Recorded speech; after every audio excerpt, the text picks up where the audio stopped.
Some are scattered through the town, and not all are exclusively Negro either, but most are.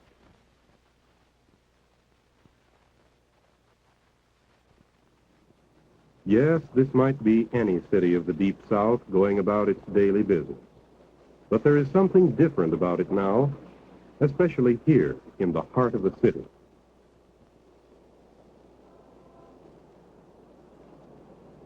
What's different? The buses are empty. Why?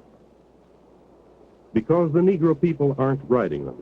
Because one woman, a seamstress, tired after a hard day's work, got fed up with her 40 years of living under Jim Crow. Because one woman said, "I have had enough." And suddenly, just like that, 50,000 voices answered, "Amen, sister, enough for us too." For refusing to give up her seat to a white man, she was arrested and fined, and the Negro people of Montgomery have refused to ride the buses ever since. They walked instead. They rode in cars, their own cars, instead of anyone who would give them a lift. The buses waited still and lonely in their silent rows, or rode empty through the streets. They were threatened and intimidated, arrested, convicted, and fined, and still they walked. In the rain and the sun and the dark of night, they walked with God and shunned the buses.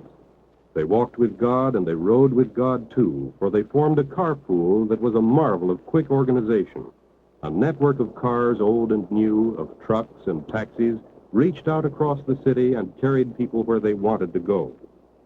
It started as a one-day protest, nothing more.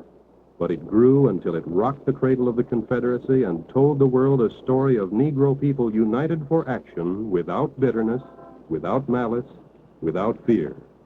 It began with the buses in Montgomery, but so much more is at stake now, for this is a part of a struggle going on around the world, for the right to enjoy decent homes like anyone else, to work at better jobs for higher pay, and the right to live longer, too.